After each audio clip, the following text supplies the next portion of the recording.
दोस्तों मेरे पास बहुत सारी ऐसी कंप्लेंट आती है और मुझे यकीन है आपके साथ भी ऐसा बहुत बार हुआ होगा जब भी आपने शेयर बाजार में ट्रेडिंग करने की कोशिश करी होगी।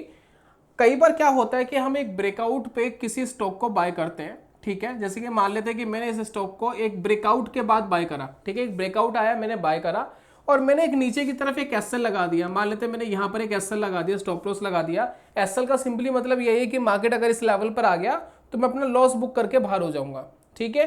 तो मैंने यहाँ पर एक लेवल लगा लीजिए, यहाँ पर मार्केट आ जाएगा तो मैं बाहर हो जाऊंगा और मार्केट सिर्फ उसको टच करता है, यानी नीचे आता है, टच करता है, मेरा स्टॉप लॉस ले लेता है, मैं अपना लॉस बुक कर लेता हूं ये सोच के कि ज्यादा नुकसान ना हो जाए, कम नुकसान में बाहर निकल जाते हैं और मार्केट उसके बाद सीधा ऊपर भाग जाता है और जो मेरा टारगेट मैंने डिसाइड करा था वहां तक भी पहुंच जाता है और उससे ऊपर भी पहुंच जाता है। और इस कंडीशन के अंदर हमें होता है बहुत ज्यादा दुख, बहुत ज्यादा डिसअपॉइंटेड हम हो जाते हैं और डीमोटिवेट हो जाते हैं मार्केट के अंदर ट्रेडिंग करने के लिए कि ऐसा हो क्यों रहा है। अब इसका दोस्तों सिंपल रीजन ये है, स्टॉप लॉस हम सही तरीके से नहीं लगा रहे, यानी स्टॉप लॉस के अंदर हम कुछ ना कुछ गड़बड़ कर रहे हैं। स्टॉप लॉस लगाने के बहुत सारे तरीके हैं, लेकिन आज जिस तरीके का मैं आपके सामने इंट्रोडक्शन दे रहा हूं उसका नाम है एटीआर। एक इंडिकेटर है, बहुत ही फैंटास्टिक इंडिकेटर है। अभी इस इंडिकेटर की सहायता से आप दो स्टॉक के बीच में कंपैरिजन कर सकते हैं और भी स्टॉक के साथ कंपैरिजन कर सकते हैं। साथ में एक बेहतर स्टॉप लॉस चुनने में ये आपकी बहुत अच्छे से मदद करने वाला है। अगर यकीन नहीं होता है तो मैं आपको चैलेंज करता हूँ, इस वीडियो को आप कंप्लीट देखेंगे और उसके बाद जो आपने गलतियां करी स्टॉप लॉस के अंदर, उसके अंदर एक बार एटीआर को इंक्लूड करके देखना, ऐड करके देखना, आपके बहुत सारे अननेसेसरी स्टॉप लॉस बच जाएंगे। ज़्यादा समय आपका लूंगा नहीं, लेकिन अगर आप इस वीडियो को पूरा देखते हैं, एटीआर के बारे में आपको नॉलेज नहीं है, इसके पीछे का लॉजिक जानना चाहते हैं, तो ये आपको बहुत हेल्प करने वाला है। तो चलिए शुरू करते हैं और जानते हैं दोस्तों।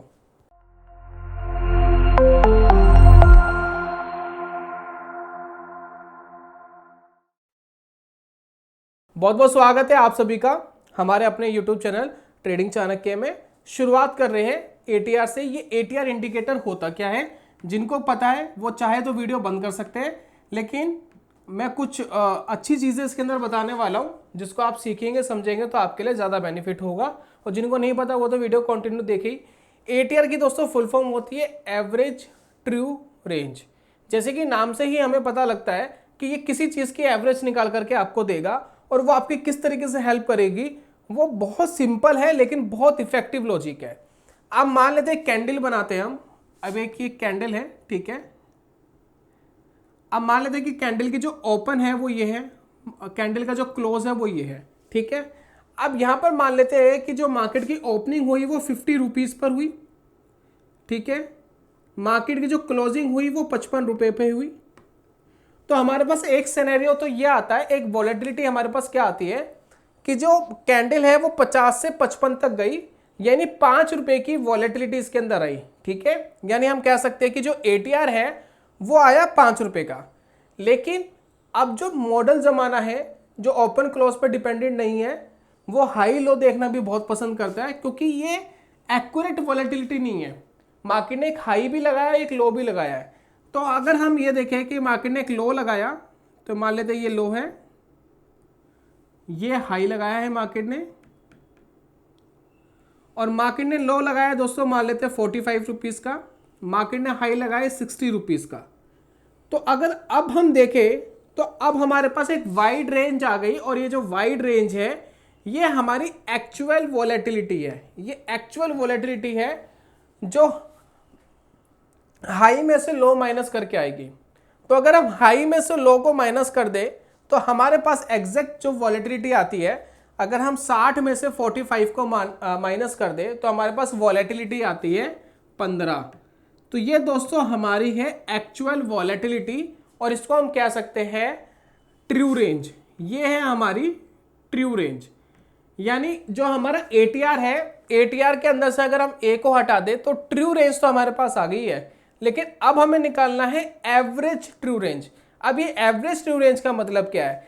एवरेज ट्रू रेंज का दोस्तों सिंपली मतलब ये है कि बाय डिफॉल्ट इस इंडिकेटर के अंदर जो सेटिंग होती है वो होती है 14 की, यानी लास्ट 14 कैंडल्स, जो लास्ट 14 कैंडल्स है उसका एक एवरेज निकाला जाएगा ट्रू रेंज का, मतलब हाई माइनस लो जो भी वोलेटिलिटी है उसका एक एवरेज निकाल दिया जाएगा 14 कैंडल्स का, और जो लेवल्स आपके पास आएंगे वो दोस्तों बन जाता है एवरेज ट्रू रेंज। बेनिफिट दोस्तों इसका क्या है? बेनिफिट दोस्तों इसका बहुत ही सिंपल है। लास्ट 14 दिन के अंदर जो भी किसी स्टॉक में या किसी भी चार्ट के अंदर उठा पटक हुई उसका एक एवरेज आपके पास आ गया। अब यहाँ पर मैंने पीछे एक स्टॉक लिया हुआ है। अब जो स्टॉक है ये है आईटीसी का स्टॉक, ठीक है।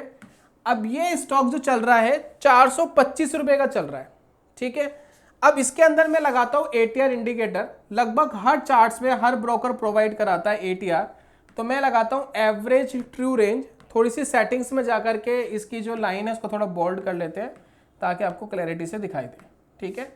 अब यहाँ देखिए करंटली ये जो एवरेज ट्रू रेंज दिखा रहा है वो दिखा रहा है 7.95 की एक एवरेज ट्रू रेंज है, यानी हाई लो के बीच में 8 रुपए के आसपास का डिफरेंस तो होना चाहिए, ठीक है ना। तो ये मैं प्रिडिक्शन कर सकता हूं। तो अगर आप देखेंगे इसकी जो ओपनिंग हुई है, ओपनिंग और हाई मतलब हाई और लो अगर हम देखें इसका तो क्या था जरा एक बार देखते हैं। तो यहां पर देखिए इसका हाई है 429 और लो है 422, लगभग कितना डिफरेंस हो गया? एग्जैक्ट 7 रुपीज का डिफरेंस हो गया। तो हाई और लो के बीच में एक डिफरेंस जो है वो 7 रुपीज का आ गया, और जो एटीआर था वो 7.95 ऑलरेडी बता ही रहा था। तो इसने क्या है, हाई लो के बीच में एक रेंज बता दी। लेकिन जब हम ओपनिंग प्राइस पर जाते हैं, जब हम ओपनिंग प्राइस पर देखते हैं इसको, तो हमें नहीं पता होता कि कहाँ हाई लगाएगा कहाँ लो लगाएगा। तो हम नॉर्मली करते हैं क्या कि ओपन से 5 रुपए ऊपर यानी जो भी एटीआर है उसको प्लस और माइनस करके एक बेहतर रेंज को प्रेडिक्ट कर पाते हैं। बस इतना ही दोस्तों सिंपल सा लॉजिक है जिसके थ्रू हम मार्केट के अंदर किसी स्टॉक की रेंज को पता लगा सकते हैं। अब हमने बात करी आईटीसी की जो 425 रुपए के आसपास स्टॉक चल रहा है और उसका जो एवरेज ट्रू रेंज है वो 8 रुपीज है। अब इसी के साथ अगर मैं एक स्टॉक और लगाऊं तो देखते हैं कि उसके अंदर क्या कंपैरिजन हम कर सकते हैं। अब यहां पर दोस्तों मैंने एक स्टॉक और लगाया है जो है CIE ऑटोमोटिव इंडिया, और एक हमारे पास स्टॉक है आईटीसी। अगर दोनों के स्टॉक प्राइसेस देखेंगे तो बहुत ज़्यादा डिफरेंस नहीं है। ये चल रहा है 425 रुपए का और ये चल रहा है 480 रुपए का, डिफरेंसेस बहुत ज़्यादा नहीं है। लेकिन अगर आप इन दोनों के एटीआर देखेंगे, एवरेज ट्रू रेंज देखेंगे, तो ये दिखा रहा है 7.95 इसका एटीआर है और इसका 13.14 इसका एटीआर है। ये देखिए, तो इससे आपको क्या पता लग रहा है? इससे आपको यह पता लग रहा है कि अगर आप आईटीसी में काम कर रहे हैं तो इसके अंदर आपको लो वॉलेटिलिटी मिल रही है। अगर हम कंपेयर कर रहे हैं CIE ऑटोमोटिव से, जहां ये एक दिन की रेंज 13 रुपए के आसपास की बना सकता है, वहीं अगर हम बात करें आईटीसी की तो यह 8 रुपए के आसपास की हाई लो का डिफरेंस दे सकता है। तो इससे आपको एक रेंज का अंदाजा हो गया दो अलग अलग स्टॉक के ऊपर, और दो स्टॉक को आप कंपेयर करके ये भी पता लगा पा रहे हैं कि दोनों में से कौन सा ज्यादा वॉलेटाइल है, राइट। तो इतने सिंपल तरीके से हम बहुत सारी चीजें कर पा रहे हैं। अब नॉर्मली दोस्तों हम बात कर लेते हैं स्टॉप लॉसेस हम कैसे लगाएं, ठीक है। तो मैं एक बार चार्ट को वापस नॉर्मल करता हूं और वापस सिंगल करता हूं। अब स्टॉप लॉस के फंडे को हम समझते हैं। अब हमने ये जो एटीआर लगाया है ये 1 डे के टाइम फ्रेम पे लगाया है, यानी हम ये कह रहे हैं कि जी आज के दिन जो इसकी रेंज है वो 8 रुपए के आसपास है, 7.95 अप्रॉक्स 8 रुपए, ठीक है। अब यहाँ पर हमें ये सोचने और समझने की ज़रूरत है, अगर मैं 8 रुपए का ही एसएल लगा दूं, अगर मुझे कोई ट्रेड समझ में आ गया, फॉर एग्जांपल मुझे लग रहा है कि आईटीसी मुझे यहाँ से खरीदना है, फॉर एग्जांपल मुझे आईटीसी मान लेते हैं मुझे यहाँ पर बाय करना है, और मैं एटीआर के बेस पे ही एक एसएल लगा देता हूँ, डाउन का एक एसएल लगा देता हूँ 8 रुपीज़ का, तो इसके हिट होने के चांसेस कितने हैं? इसके हिट होने के चांसेस वेरी हाई है। क्यों वेरी हाई है? क्योंकि इतनी रेंज तो ये ऑलरेडी बना ही रहा है, इतनी तो हमने ऑलरेडी एक निकाला हुई है, एक लेवल निकाला हुई है कि इतनी रेंज बना सकता है। तो जिस चीज का हमें पहले से ही पता है, अगर वही हमने एसएल लगा दिया तो इससे क्या होगा, हमारे एसएल के हिट होने के चांसेस बहुत ज्यादा होंगे, यानी एक ही दिन के अंदर हो सकता है हमारा एसएल आ जाए, इतनी इसकी प्रोबेबिलिटी बन जाएगी। तो बेस्ट सॉल्यूशन क्या है? अब इसके देखिए दो सॉल्यूशंस दूंगा। पहला सॉल्यूशन क्या है, ATR को आप 2x कर दीजिए, 2x। तो अगर मान लेते ATR है 8 का, तो मैंने 2x कर दिया, तो 8 मल्टीप्लाई बाई 2 ये हो जाता है 60। जब आप 60 रुपीज़ का लगा लेंगे SL, तो इससे आपका जो रिस्क, वेरी हाई रिस्क है, ये मॉडरेट हो जाएगा। और ये मॉडरेट हो गया, आपको क्या बेनिफिट देगा, डेली वॉलेटिलिटी के अंदर 16 रुपए का SL आना मुश्किल हो जाएगा, क्योंकि ऑलरेडी 14 दिन की जो एवरेज है उसको निकाल के हमें पता लग रहा है कि 8 रुपए थी, लेकिन जैसे ही हमने इसको डबल कर लिया, SL को 16 रुपए कर लिया, तो अब इसके हिट होने के चांसेस बहुत कम हो जाएंगे। अब बहुत सारे ट्रेडर है कि और रिलैक्सफुल ट्रेडिंग करनी है, वो चाहते हैं कि मैं SL और बड़ा ले सकता हूं, तो वो क्या कर सकते हैं, वो इसको 3x कर सकते हैं। अगर वो 3x करते हैं, तो मान लेते ATR है 8 रुपीज़, मैंने 3x कर लिया, तो अब ये हो गया 24, माफ़ी चाहूँगा 24, ये 8 है मल्टीप्लाई बाई 8, 24 रुपीज़ एक SL आ गया, ठीक है। अब ये SL आपके लिए बहुत बढ़िया हो गया। अब ये जो है वेरी लेस रिस्की हो जाएगा, इसके हिट होने के चांसेस और कम हो जाएंगे। तो मैं आपको एक होमवर्क दे रहा हूँ, जितने अभी तक आपने स्टॉप लॉस लिए थे, अगर आपको याद है कि कहाँ पर आपने ट्रेड लिया था, कहाँ पर आपने SL लिया था, तो उसके अंदर ATR 2x वाला फॉर्मूला अपना कर देखिए, क्या वो हिट हुआ था या हिट नहीं हुआ था। अगर वो हिट नहीं हुआ और आपका SL हिट हो गया जो आपने सोच के लगाया था, तो यह आपके लिए बेहतर वर्क कर सकता है, और यह आपके काफ़ी जो SL हिट हो जाते हैं उसको रिड्यूस करने में 2x वाला फॉर्मूला आपकी काफ़ी हेल्प करेगा। तो इस तरीके से दोस्तों हम ATR का यूज़ करके, मल्टीपल चीज़ें करके मार्केट के अंदर बेहतर स्टॉप लॉस लगा सकते हैं, जिसके अंदर हमें यह पता है कि मार्केट की वॉलेटिलिटी इतनी है, और उस वॉलेटिलिटी से अगर मार्केट बाहर जाएगा उसके चांसेस बड़े कम है, और उसमें हम संतुष्टि से एक रिलैक्सफुल ट्रेडिंग कर पाएंगे। अब यहाँ पर एक और फंडा आता है ATR के साथ, मल्टीपल टाइम फ्रेम्स का। अभी हमने डेली की बात करी, तो अगर आप डेली पे मान लेते हैं कोई ब्रेकआउट देखते हैं, तो उसके बेसिस पे कैसे आप यूज़ करेंगे उसको समझिए। जैसे कि देखिए, मैं कुछ सिंपल्स ब्रेकआउट्स की बात करूँगा जो अभी हाल फिलहाल में लगे हैं, तो उनकी एक बार बात करते हैं। जैसे कि देखिए एक ब्रेकआउट है, स्विंग ब्रेकआउट हमें यहाँ देखने को मिला। ये देखिए, ये एक ब्रेकआउट हमें यहाँ देखने को मिला, थोड़ी सी तिरछी एक ट्रेंड लाइन जारी है ऊपर से। तो इस कैंडल ने एक ब्रेकआउट दिया, तो जब इस कैंडल ने ब्रेकआउट दिया उस समय ATR कितने का था, तो ATR था अप्रोक्स 7 रुपीज़ के आसपास, ठीक है। अब मैं 7 रुपीज़ को मल्टीप्लाई 2 करता हूँ, तो मेरे पास एक स्टॉप लॉस आ जाएगा 14 रुपये। तो 14 रुपये मेरे लिए एक मॉडरेट रिस्क वाला स्टॉप लॉस है। अगर मैं इसके ट्रिगर पे यहाँ पर ट्रेड लेता, जो लगभग मुझे मिलता 465 का, मैं एंट्री लेता, और मैं यहाँ पर एक ऐसा लगाता 14 रुपये नीचे, लगभग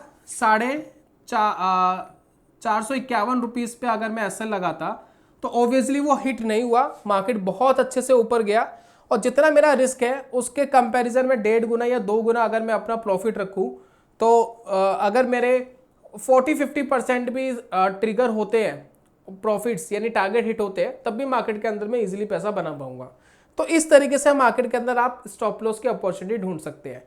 ठीक इसी तरीके से अगर हम ब्रेकडाउन्स की बात करें, देखिए एक स्विंग ब्रेकडाउन आया इधर की तरफ, इस समय देखिए ATR था लगभग 9 रुपीज़ के आसपास, ठीक है। तो यहाँ पर देखिए अब डिफरेंसेस क्या है, जब मार्केट के अंदर यहाँ आपको ट्रिगर मिला कोई शॉर्ट के ट्रेड का, तो यहाँ पर ATR था 9 रुपीज़ और यहाँ पर था 7 रुपीज़।